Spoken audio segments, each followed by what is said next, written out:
और अभी ये खबर आ रही है कि कैबिनेट की बैठक के बाद ये कहा गया है कि एविएशन में विदेशी निवेश जो कि 51% से ज्यादा विदेशी निवेश को मंजूरी मिल चुकी है। इतना ही नहीं बल्कि रिटेल सेक्टर में भी विदेशी निवेश जो कि 51% से ज्यादा है, इसे मंजूरी दे दी गई है। यानी कि अब सरकार सीधे सीधे आर्थिक उदारीकरण की तमाम गतियों को आगे बढ़ाना चाहती है और तेजी गति से इस तमाम आर्थिक सुधार की नीतियों को आगे करना चाहती है, अमल में लाना चाहती है। माना जा रहा है कि इस कदम से सरकार करीब अगले 3 से 5 साल के अंदर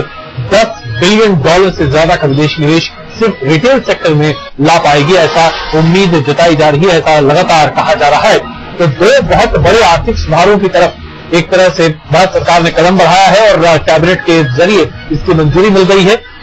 एविएशन सेक्टर में भी विदेशी निवेश और साथ ही साथ मल्टी ब्रांड रिटेल स्टोर्स में भी विदेशी निवेश जो कि 51% से ज्यादा है, उसे अनुमति दे दी गई है। मनोज शर्मा हमारे सहयोगी इस वक्त हमारे साथ मौजूद है। मनोज, एफडीआई में 51% से ज्यादा विदेशी निवेश को अनुमति मिलने के साथ क्या यह माना जाए कि वॉलमार्ट, मेस्कोस, इस तरह की तमाम जो विदेशी कंपनियां हैं वह भारत में अपनी दुकानों को, रिटेल सेक्टर में अपनी दुकानों को खोल सकेंगी? जी बिल्कुल, ये जो कंपनियां हैं इनके साथ सबसे बड़ी बात यही थी कि इनको अब तक अपनी इक्विटी इतनी मेजोरिटी स्टेक में ले जाने की अनुमति नहीं थी और अब जबकि कैबिनेट ने दरवाजा खोल दिया है तो इन सब कंपनियों के लिए रास्ता साफ हो गया है कि वो आकर यहाँ पर अपना जो ब्रांड्स है उनके लिए रिटेल में सेटअप कर सके और यहाँ जो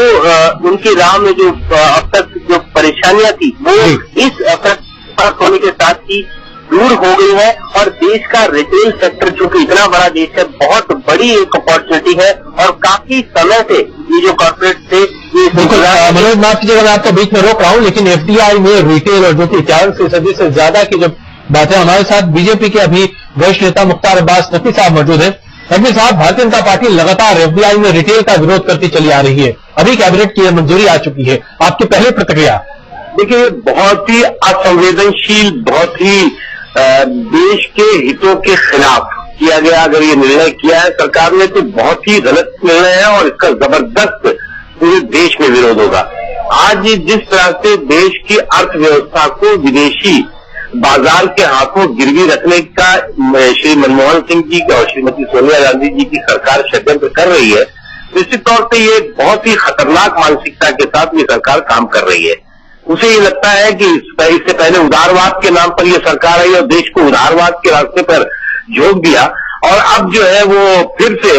एफडीआई में, रिटेल में एफडीआई की बात जिसका कि पूरा देश एक सुर से और सभी राजनीतिक माफ कीजिएगा मैं आपको बीच में रोक रहा हूं, लेकिन जब एनडीए की सरकार थी उस वक्त भी ये प्रपोजल था कि विदेशी निवेश रिटेल सेक्टर में लाया जाए और इस पर काफी गंभीरता से विचार उस समय किया जा रहा था। ये तो शायद वक्त की बात है कि उस समय नहीं हो पाया था। नहीं, उस समय भी उसमें तमाम तरह के प्रावधानों पे हम एफडीआई के पूरी तरह से खिलाफ नहीं थे। रिटेल के एफडीआई की जहां तक सवाल था उस समय भी हमारा विरोध था और हमारी उसमें तमाम तरह के उसमें रिजर्वेशन थे और इसीलिए वो उसको हम लाए नहीं, हुआ नहीं वो। तो नकवी साहब, आपके रिजर्वेशन जो आपने कहा, आपकी जो आपत्तियां हैं, अगर हम आपत्तियों की बात करें, आप किस बात पर आपत्ति कर रहे हैं? क्यों आपका ऐसा मानना है कि अर्थव्यवस्था कमजोर हो जाएगी और विदेशी निवेशकों के हाथ में चली जाएगी? क्या मुद्दा है इसमें? इस देश की अर्थव्यवस्था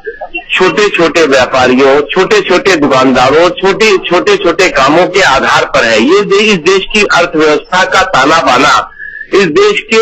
छोटे गांवों, छोटे कस्बों, छोटे किसानों, छोटे दुकानदारों, छोटे व्यापारियों पर आधारित है और अगर वो उन व्यापारियों का जो हित है वो उस हित पर जो है वो बड़ी बड़ी विदेशी कंपनियां आकर के डाका डालेंगी तो निश्चित तौर से पूरे देश के जो अर्थव्यवस्था है वो छिन्न भिन्न हो जाएगी। और इसीलिए आज मैंने मुंबई की प्रेस कॉन्फ्रेंस में कहा था कि कुछ विदेशी कंपनियों से प्रधानमंत्री जी ने सुपारी ले ली है ताकि वो इस देश के आर्थिक हितों पर हमला कर सके। जी, बहुत धन्यवाद इस बातचीत के लिए नकवी साहब।